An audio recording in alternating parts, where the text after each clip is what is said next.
हाँ, मैं आपको सेंड कर दूंगा। मैंने कल वाला लेक्चर अपलोड नहीं किया था ना, इस वजह से। इसके पहले के मेरे बस 120 होंगे यार।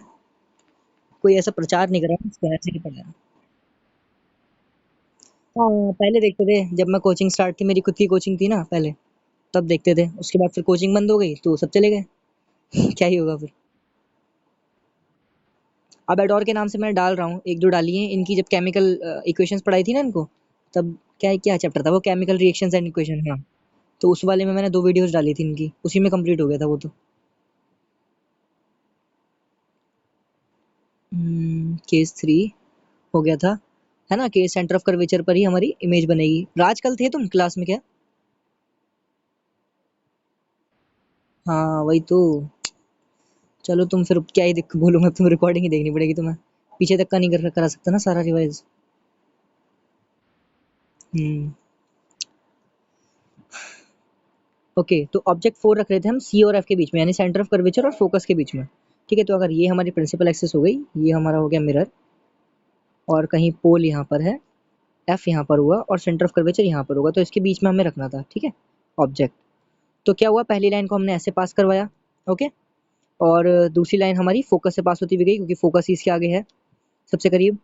तो ये वाला गया, एंड देन ये आ गई पीछे, और ये वाली लाइन फोकस से पास होती हुई ऐसे आ गई। ओके, तो जो इमेज बनेगी वो कहाँ बनेगी, पीछे बनेगी, यहाँ पर। रिफ्लेक्शन के बाद दोनों जो लाइंस मिल रही हैं वो यहाँ पर ही मिल रही हैं। ठीक है, तो यहाँ पर इनका हेड बनेगा, और टेल यहाँ पर बनती है। तो टेल का तो क्या ही है, बस एक लाइन ही तो खींचनी है। ठीक है, तो इमेज कहाँ पर बनेगी, यहाँ पर। और इस वाली इमेज से ये लगभग छोटी है, मतलब मैंने यहाँ पे एक्यूरेट नहीं बनाई है ना स्केल वगैरह से, इसलिए ऐसी लग रही है अजीब सी। फिलहाल हमारी जो ये वाली ऑब्जेक्ट बनेगी, इमेज बनेगी, वो बड़ी बनेगी, और हमारा जो ऑब्जेक्ट होगा वो छोटा होगा। ओके, ये देखो इस वाले डायग्राम में। ओके, एक लाइन फोकस से पास हो रही थी, एक लाइन पैरेलल जा रही थी। पैरेलल होने वाली लाइन फोकस से पास हो गई, और जो फोकस से पास हुई वो पैरेलल चली गई। यही वाले तो लॉ पढ़े हैं तो। और इंटरसेक्शन पॉइंट पे इनका हेड आ गया। तो इमेज हमारी कैसे बनेगी, ये पॉइंट्स आपको लिखना है। ठीक है, ये पॉइंट्स पूछे जाते हैं बेटा, कि हम ऐसे रख देंगे ऑब्जेक्ट को तो इमेज कहाँ पर बनेगी और कैसी बनेगी। तो आपको उसका नेचर बताना होगा, रियल और इन्वर्टेड, यानी कि उल्टी बनी है, असली की तरह दिख रही है, बियॉन्ड सी, सी से आगे बनी है, और एनलार्ज है, थोड़ी सी बड़ी है। ठीक है, अब देखो ये वाला है ऑब्जेक्ट एट एफ, यानी कि फोकस पर अगर हम कोई ऑब्जेक्ट रखें। देखो इसका तो कुछ भी कर सकते हो आप, दो तरीके हैं। ये हो गया एफ। ठीक है, इन्होंने काफ़ी कॉम्प्लिकेटेड कर दिया है। आप पूछोगे कि यार ऐसी टेढ़ी टेढ़ी लाइनें क्यों बनाई हैं इन्होंने, है ना। तो इससे बढ़िया हम वैसे ही फॉलो करते हैं जैसे हम अभी तक बनाते आए हैं, रूल से करेंगे तो हो जाएगा। ये एफ है। ओके, तो हमारे पास ये होगा हमारा पोल। अच्छा, पोल से जो अगर कोई मैं लाइन अगर यहाँ से लाइट रे पोल से पास करवा दूँ तो क्या होगा, एंगल ऑफ इंसिडेंट ये वाला होगा, और ये ऐसे पास आएगी कि एंगल ऑफ रिफ्लेक्शन बराबर हो, मतलब ये वाला एंगल आई और ये आर दोनों इक्वल होंगे। ओके, ऐसे रिफ्लेक्ट करेगी। ठीक है, तो पहली रे तो चलो यही कर लेते हैं।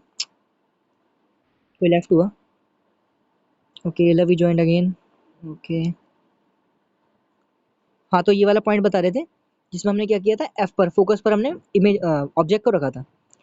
फोकस पर ऑब्जेक्ट रखने के बाद हमने क्या की, पहली लाइन को हमने पोल पर पास करा दी, क्योंकि देखो इसके आगे कोई सेंटर ऑफ कर्वेचर नहीं है, फोकस पर तो ये खुद ही बैठा है ना। तो मैं कैसे फोकस से पास करा सकता हूँ।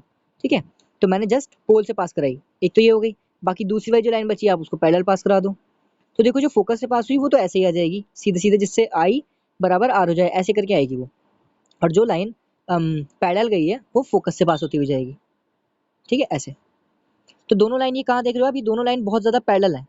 ओके, तो ये कहाँ पर मीट होंगी, इन्फिनिटी पर। देखो जैसे आप रेलवे ट्रैक्स वगैरह देखते हो, तो उसमें हम देखते हो कि आप मतलब कोई लंबे रेलवे ट्रैक्स होते हैं तो हमें पास से तो वैसे दिखते हैं सीधे सीधे, पर अगर दूर बहुत दूर से हमको रेलवे ट्रैक दिख रहे हैं तो वो रेलवे ट्रैक्स ऐसे दिखते हैं, जबकि वो दोनों लाइन पैरेलल है ना, वो कभी मिल नहीं रही है, बट स्टिल हमको लगता है कि वो कहीं ना कहीं पे मिल जाएंगी थोड़ा सा दूर जाने के बाद। ठीक है, तो हम ऐसा मानते हैं कि ये जो मिलेंगी वो इन्फिनिटी पे मिलेंगी। ठीक है, सबको समझ में आ रहा है? ओके, शाबाश। ठीक है ना, तो ये वाली लाइन जो थी हमारी, ये दोनों पैरेलल लाइंस थी, और इसलिए हम ऐसा मानेंगे कि जो हमारी इमेज बनेगी वो इन्फिनिटी पे बनेगी। ठीक है, इस वाले डायग्राम से क्लियर है। तो इन्फिनिटी पे हमारी इमेज बन जाएगी, रियल और इन्वर्टेड होगी हर बार की तरह, तो बाकी हाईली एनलार्ज होगी। ठीक है, काफ़ी बड़ी बनेगी। अच्छा, अब हमें नहीं पता ना कि इन्फिनिटी कितनी दूर है, तो देखते हैं कैसी बनती है। अब ये आ गया हमारा बिटवीन एफ एंड पी, मतलब हम अगर ऐसे रखें, ठीक है, और ये हमारा फोकस हो गया, ये हो गया हमारा पोल, और ये हो गया हमारा ऑब्जेक्ट। ठीक है, अब हमें फिर से 2 लाइन पास कराएं, तो पहली रे फिर से वही कर देते हैं, एक लाइन पैरेलल डालो और ये चली जाएगी फोकस पे पास होती हुई, और दूसरी लाइन का क्या करोगे, कोई ना कोई पॉइंट से पास कराना पड़ेगा, पर फोकस और सेंटर ऑफ कर्वेचर कहीं नहीं होगा, दोनों ही इसके पीछे हैं, है ना। तो हमें तो इस साइड जाना है, हम इस साइड, ठीक है ना। तो हम क्या करेंगे, फोकस से ना लेके हम ये वाली लाइन को, ओए ये कहाँ गायब हो गई, फोकस से हो गई ये पास, तो हम इसको पोल से पास कराएंगे। ओके, एक ही पॉइंट बचता है बस जिससे पास करानी है, तो पोल से पास कराएंगे, और पोल से पास होने वाली लाइन कैसे जाती है, ऐसे ही जाएगी, जितना एंगल यहाँ पर है उतना ही एंगल बनाएगा, आई और आर दोनों बराबर एंगल बनाते हुए ये गई। तो आपको साफ साफ दिख रहा है, इस दोनों लाइन को जरा गौर से देखो, इसको और इसको, ये लाइन कुछ ऐसी जा रही है, ठीक है, इतना देख लिया होगा आपने, बना रहा हूँ उसको दोबारा मिटा के, ये लाइन कुछ ऐसे जा रही है, ठीक है। अच्छा, ये दोनों लाइन पैरेलल्स नहीं है, ठीक है, ये डाइवर्जिंग रेज है, दोनों में फर्क होता है, ये दोनों लाइन पैरेलल थी तो हम कहीं इन्फिनिटी पर बना रहे थे, बट ये दोनों लाइन कैसी हैं, ये डाइवर्जिंग पैरेलल है। ओके, तो देखो, पहली बात तो ये यहाँ पर अगर ये अलग हो रही हैं तो ये तो कभी मिल नहीं सकती, है ना। पहली बात, पैरेलल वाली जो लाइन्स होती हैं वो भी कभी नहीं मिलती, ठीक है। पर सोचो, अगर पैरेलल वाली लाइन्स को अगर मैं पीछे रिप्रोड्यूस करूँ अपने मन से कि हाँ ये ऐसे ही तो बन रही होगी, स्केल से रख के पीछे बनाते चले जाऊँ बनाते चले जाऊँ, तो क्या ये कभी मिलेंगी, ये कभी नहीं मिलेंगी, सही बात है। ये भी इन्फिनिटी तक जाएगा, ये भी इन्फिनिटी तक जाएगा, दोनों साइड, ये होती है पैरेलल रेस की प्रॉपर्टी। बट अगर मैं बात करूँ इन वाली रेस की, जो मैंने अभी अभी देखी यहाँ पे, जो कि डाइवर्जेंट रेज है ऐसे, ठीक है, इनकी प्रॉपर्टी क्या होती है, अगर मैं इनको पीछे रिप्रोड्यूस कर दूं, ठीक है, तो ये क्या करती हैं, एक पॉइंट पे आके मिल जाती हैं इस पॉइंट पे, सही है। तो हमने जो डायग्राम बनाया था उसके हिसाब से हमारी जो रेज आई थी इमेज की, वो कुछ ऐसी आई थी, ऐसे, ठीक है ना। तो इसको मैं पीछे रिप्रोड्यूस करूंगा दोनों लाइंस को, और मैं देखूंगा कि कहाँ मिलती हैं। ओके, तो जहां पर भी ये मिल जाएंगी पीछे पीछे, है ना, मिरर के, ये हमारा मिरर है, उसी पॉइंट पे हम इसका हेड बना देंगे, और टेल कहाँ से बनती है, प्रिंसिपल एक्सिस से, तो ये ऐसी बन जाएगी, प्रिंसिपल एक्सिस, और ये टेल हो गई, ये हो गया इसका हेड। अच्छा बताओ, ये किसी को समझ में इसमें आ गया कि नहीं आ गया सबको। ओके, शाबाश, पक्का। और कोई दिक्कत उत्कर्ष।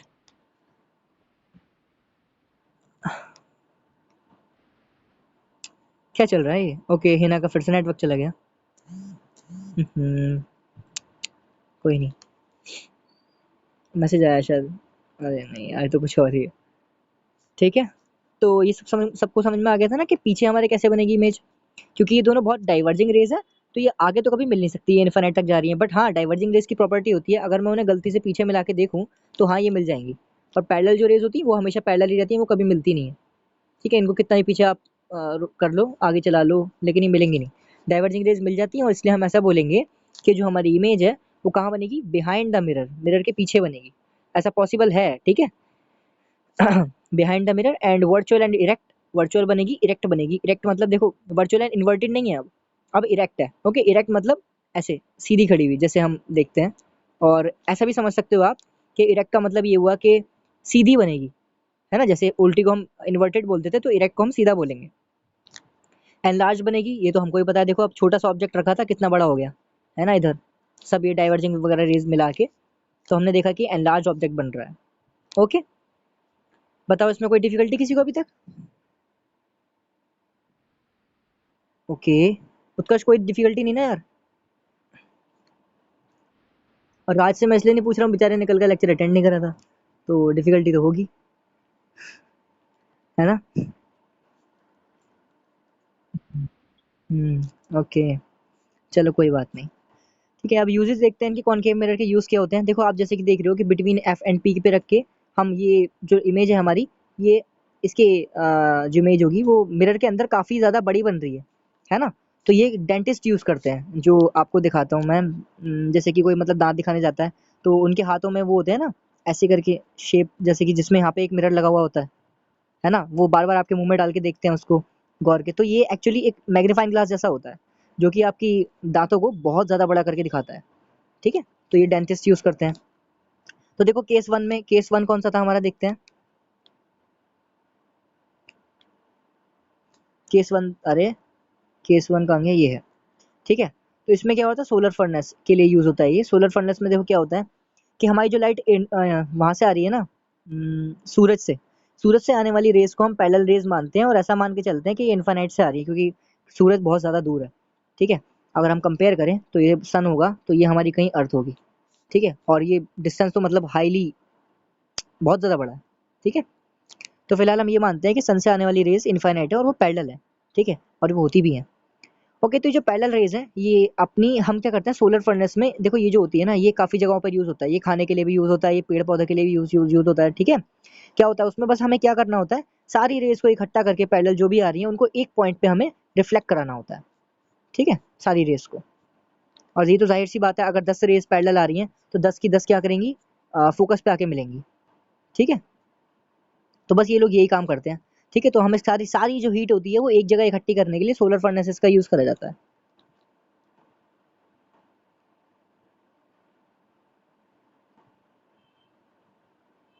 आगे आ गया मैं, ठीक है। ओके, यूज़ फिफ्थ केस का, फिफ्थ केस देखते हैं कौन सा वाला है हमारा। ये हो गया हमारा फिफ्थ केस, ठीक है, जिसमें जो ऑब्जेक्ट है मैंने बताया था उस दिन भी, अच्छा आप लोग नहीं थे शायद, कि हमारे पास जो बाइक्स वगैरह होती हैं उसमें क्या होता है, यहाँ पे हमारा पीछे की साइड हमारा मिरर लगाते हैं, ठीक है, यहाँ पे हमारा बल्ब लगाते हैं, यहाँ पर एक लेंस लगाते हैं जो कि सारी लाइट को सीधा सीधा बाहर फेंक दे, ठीक है, और थोड़ा सा फैला के। तो क्या होता है, ये जो बल्ब है ये हर तरफ लाइट्स फेंक रहा होगा, ठीक है। अभी लगाते हैं बिना मिरर का, ये तो है हमारा रफ सरफेस। अगर यहाँ पर रफ सरफेस होता तो क्या होता, ये बल्ब है हमारा, ये सब तरफ लाइट फेंक रहा है, ठीक है, पीछे भी आगे भी सब जगह। अब क्या होता है, आगे वाली लाइट्स तो सीधे चली जाती हैं, ठीक है, हमें बहुत रोशनी मिल गई भाई, हमें सब कुछ दिखाई दे गया आगे का बाइक का, ठीक है, दिखाई दे रहा है, चलता है। लेकिन ये जो पीछे की रेज है ये तो बेकार हो गई ना, ये तो कुछ कर ही नहीं पाई, रफ सरफेस होने की वजह से, या जो भी इंस्ट्रूमेंट पीछे लगा होगा हमारी गाड़ी में, है ना, बल्ब के पीछे, वो सब कुछ एब्जॉर्ब कर लेगा, है ना, इसमें तो कुछ होगा ही नहीं। तो इसलिए हम इस साइड पे हम वो लगाते हैं मिरर, कॉनकेव मिरर, ठीक है। कॉनकेव मिरर से क्या होता है, यहाँ पर जितनी भी लाइट्स रेज होती हैं, ठीक है, हम उस बल्ब को ऐसे फिट करते हैं कि वो जो हमारा बल्ब बैठे वो हमारे इस कॉनकेव मिरर के फोकस पर बैठे, ठीक है, ये फोकस है जहाँ पर ये बल्ब रखा है, ओके। जिससे क्या होता है, हमारी सारी लाइट रेज पैरेलल इसके ऊपर एक्ट करती हैं, सही बात है ना, और फिर ऐसे सीधे चली जाती हैं, ऐसे सारी रेज, ठीक है। इससे क्या होता है कि हमारा जो पीछे वाली लाइट रेज होती हैं सारी बेकार वाली, जो कि यूज़ नहीं हुई थी अभी तक, आगे वाली तो ये बल्ब कर ही रहा है काम आगे फेंकने का, बट जो पीछे रेज जा रही थी इसकी वो सारी यूज़ नहीं हो पा रही थी, तो इसको हमने मिरर लगा के रिफ्लेक्ट कर दिया और आगे हमारी इंटेंसिटी लाइट की बढ़ गई बहुत ज़्यादा, ठीक है। इस वजह से हमारी जो लाइट थी वो तेज़ हो गई, प्लस हमारा जो विजन का वो था स्पेस वो बढ़ गया, ठीक है। और ये वाला मैंने आपको बता ही दिया, क्योंकि इसमें पीछे की साइड आपकी बहुत ज़्यादा बड़ी इमेज बनती है, तो इसमें डेंसिस यूज़ करते हैं आपके दांतों को बड़ा करके देखने के लिए, ठीक है। ये 3 यूज़ हो गए आपके फर्स्ट, 5 और 6 केस के। Image form by convex mirror, ठीक है, कॉन्वेक्स मिरर का देखना है। ओके, पहले बताओ इसमें किसी को डिफिकल्टी कोई, कौन कौन है इधर, लवी, राज और उत्कर्षी हैं, कम ऑन बताओ, कोई डिफिकल्टी। ओके, ओके, आगे बढ़ते हैं फिर। यूजेस ऑफ सोलर फर्नेस, अरे हाँ यार एक सेकंड रुक जाओ जरा।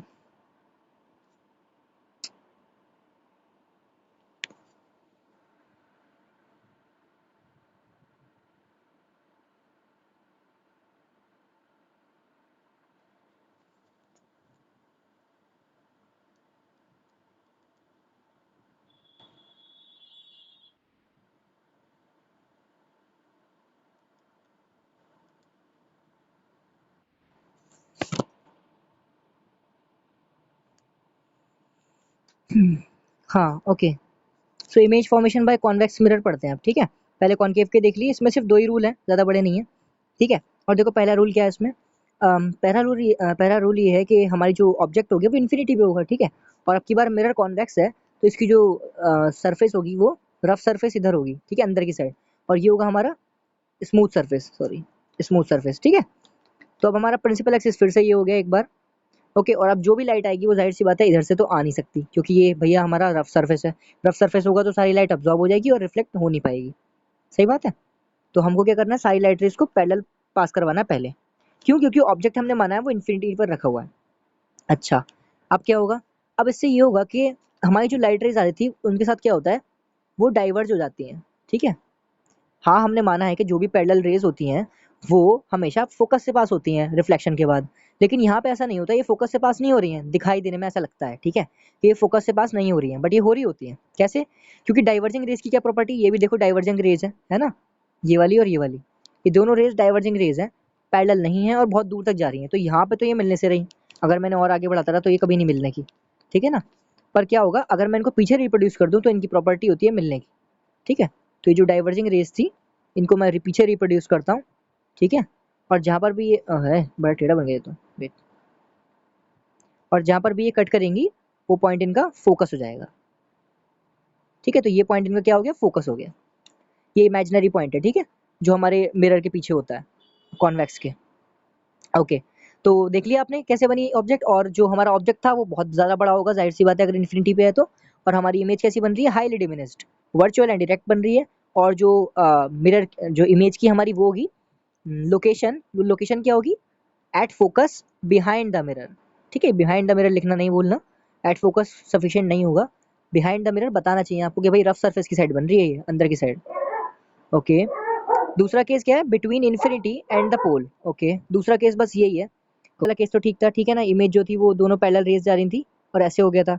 दूसरे वाले केस में मैं आपको दिखा देता हूँ करके दोबारा से, ठीक है।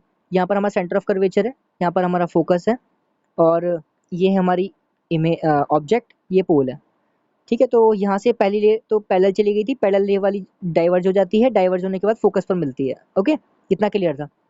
दूसरी रे को देखो मैं कैसे पास कराऊंगा, अब मेरे पास कोई पॉइंट नहीं है, या तो मैं पोल से पास करा दूं, ठीक है, पोल से पास कराऊंगा देखो तब भी ठीक बैठेगा, ऐसे करके रे को ये आएगी और जाएगी, है ना, जिससे आई और आर दोनों बराबर हो जाए। तो ये वाला आप पीछे रिप्रोड्यूस करोगे तो ये यहाँ पर मिल जाएगा। क्या है, ये पोल और फोकस के बीच में ही तो बना रहा है, ठीक है।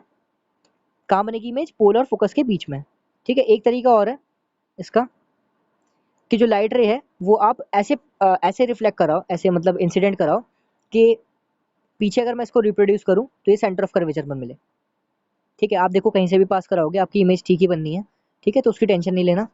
बस आपको वही लॉ फॉलो करना है जो हम बता रखे हैं, दो रेज जानी है, एक रे पैरेलल जाएगी, कॉन्वेक्स मिरर पे डाइवर्ज कर जाती है, पीछे रिप्रोड्यूस करोगे तो फोकस पे मिलेगी। ओके, दूसरा पॉइंट किसी भी पॉइंट से पास करा दो, ठीक है, जो भी आपको पहले मिल जाए। तो पहले मुझे पोल मिल रहा था, पोल वाली लाइट रे को मैंने पास करवाया, इंसिडेंट हुई, रिफ्लेक्ट बैक हुई, ठीक है। रिफ्लेक्ट बैक होने के बाद पीछे ये डाइवर्ज कर जाएगी, पीछे ऐसे रिप्रोड्यूस करेंगे तो यहाँ पर इसका इंटरसेक्शन पॉइंट आता है, तो यहाँ पर इसकी इमेज बन जाएगी। बताओ क्लियर है।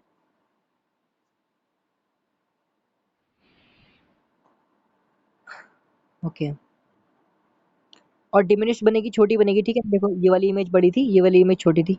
ओके, उत्कर्ष आ गया क्या, नहीं आया।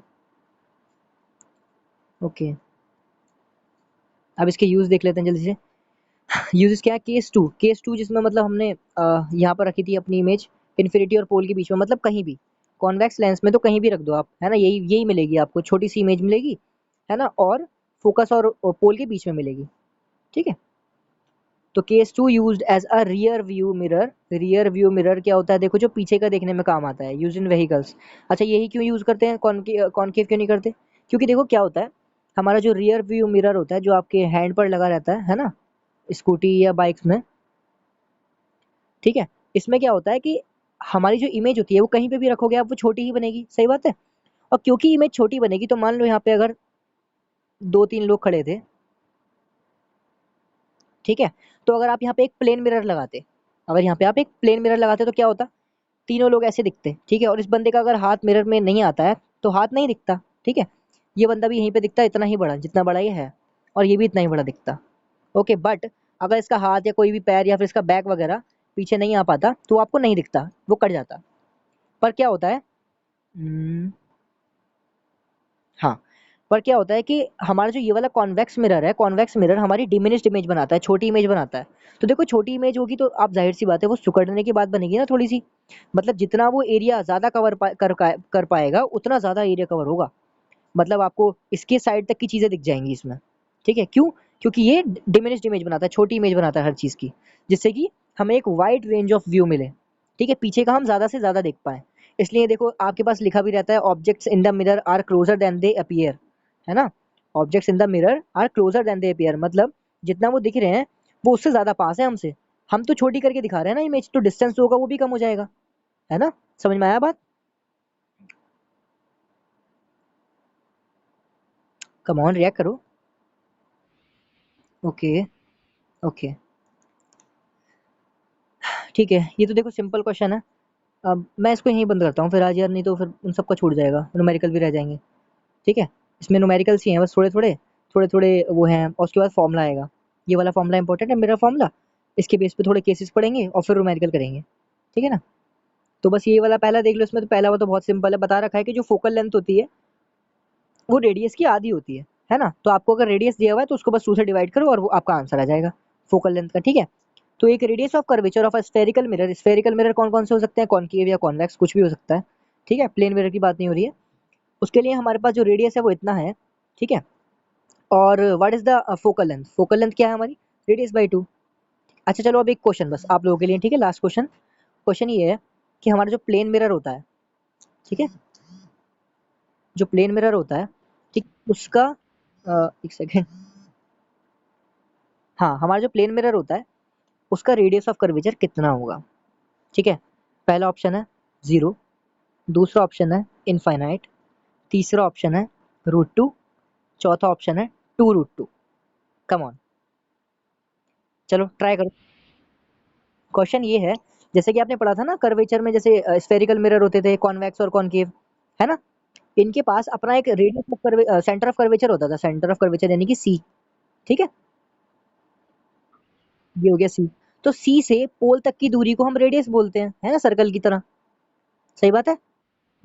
तो ये जो रेडियस है ना, ये अगर हम प्लेन मिरर की बात करें तो ये रेडियस कितना होगा, 0 होगा, इनफाइनाइट होगा, है ना, या फिर क्या कहते हैं √2 होगा, या फिर 2√2 होगा, आपको ये बताना है। Come on.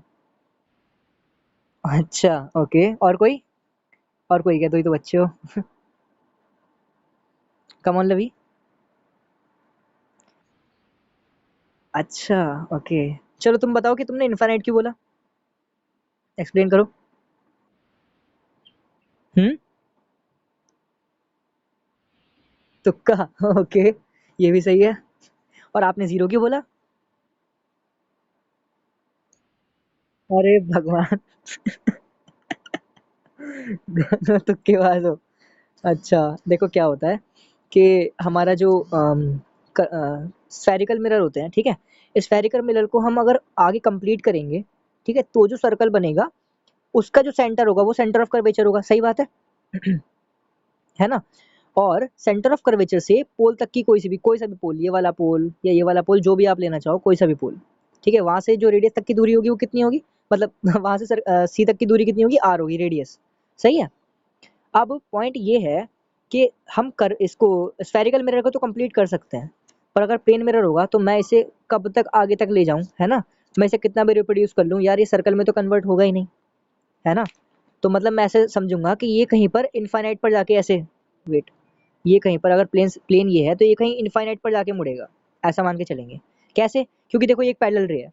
पैरेलल रे कैसी दिखती है, अगर हम पैरेलल रे की बात करें तो वो कैसी दिखती है, दूर तक जाने के बाद वो मिल जाती है, मतलब समझते हैं, है ना? तो इसमें भी यही सीन है कि अगर हमारी एक रेप ये है और ये पैडल है और ये बढ़ती चली जा रही है, तो हम ऐसा मानेंगे कि इनफाइनाइट पर जाकर ये कहीं ऐसे कर्व हो जाएगी। ठीक है, तो क्योंकि ये देखो ये खुद का डिस्टेंस इनफाइनाइट है। ठीक है, अब अगर मैं सर्कल की बात करता तो ये डिस्टेंस कितना है, ये डिस्टेंस है पूरा डायमीटर, इसका आधा कितना हो जाता है हमारा रेडियस, है ना, आर। पर क्या हो रहा है यहाँ पे, यहाँ पर तो यही डिस्टेंस इनफाइनाइट है, तो इसका आधा करेंगे तो क्या होगा, infinite by 2 is also infinite. बताओ समझ में आया? पक्का? हाँ हाँ, सुनो देखो क्या होता है, ओह भाई इसको रख दे जरा भाई। हम्म, तो देखो क्या हुआ था, हम ये बोल रहे थे इन दोनों को कंपेयर करते हैं, ठीक है, दो बॉक्स बना लेते हैं, इनको कंपेयर करते हैं। जैसे हमारा जो स्फेरिकल मिरर था, ठीक है, स्फेरिकल मिरर का रेडियस तभी आएगा जब मैं इसे पूरा कवर करूंगा। सही बात है। तभी हमें एक सेंटर ऑफ कर्वेचर मिलेगा, तभी वहां से हम दूरी नाप पाएंगे, यहाँ यहाँ यहाँ या यहाँ कहीं भी, और वही डिस्टेंस हमारा रेडियस होता है। सही बात है, वही डिस्टेंस हमारा रेडियस होता है। ओके, पर अगर मैं बात करूं कि क्या कहते हैं प्लेन मिरर की, तो देखो प्लेन मिरर का क्या होगा, पहले तो ये समझ लीजिए आप कि पैरेलल लाइंस जो होती हैं, है ना, वो हमेशा पैरेलल रहती हैं, जैसे कि हमारे ट्रेन ट्रैक्स। ठीक है, वो हमेशा पैरेलल रहती हैं, लेकिन ऐसा लगता है कि वो कहीं इनफाइनाइट पर जाकर मिल जाएंगी, ऐसे हो जाएंगी टेढ़ी। सही बात है। तो हम क्या मानेंगे, जो प्लेन, मतलब एक लाइन बना दी आपने जमीन पे और आप इस लाइन को ऐसे ही रखो, ठीक है, और बहुत दूर तक आपको देखो तो आपको ऐसा लगेगा जैसे ये कर्व हो रही है, मुड़ रही है। सही है। तो हम ऐसा मानेंगे कि ये वाली जो लाइन है, ये लाइन्स, ये वाली लाइन दोनों कहीं इन्फाइनाइट पर जाकर कर्व हो रही होंगी। ओके, मतलब वैसे तो ये रियलिटी में कहीं होती नहीं है, तो है ना, तो हम ऐसा मानेंगे कहीं इन्फाइनाइट पर जाके यही मिलेंगी या मतलब कर्व हो जाएंगी, ठीक है। और हमें पता है कि देखो यहाँ से यहाँ तक की दूरी स्फेरिकल मिरर में कितनी होती है, डायमीटर। तो ऐसे ही यहाँ से यहाँ तक की दूरी अगर ये कभी मिले इन्फाइनाइट पर तो ये डायमीटर होगा ना, है ना। तो क्योंकि इस डायमीटर का, जो स्फेरिकल मिरर में जो डायमीटर था उसका आधा हमारा रेडियस होता है, radius is equals to divide diameter by 2, है ना। तो प्लेन मिरर का जो डायमीटर होगा वो कहाँ पर है, इनफाइनाइट पर है। तो मतलब डायमीटर कितना हो गया, इनफाइनाइट हो गया प्लेन मिरर का। तो रेडियस कितना हो जाएगा, डायमीटर बाय 2, और इनफाइनाइट बाय 2 कितना होता है, इनफाइनाइट ही होता है। ठीक है, अब बताओ समझ में आया, पक्का। चलो सही है, चलो ठीक है, अब आराम करो, ठीक है। कल को रेगुलर हो जाना, बच्चों को बुलाना, ठीक है बाकी। और रेगुलर होगे देखो तभी सेशन अच्छा समझ में आएगा, है ना राज। ठीक है ना, चलो ठीक है, मैं रिकॉर्डिंग भेज दूंगा, आप लोग देख लेना बाद में। ओके बेटा।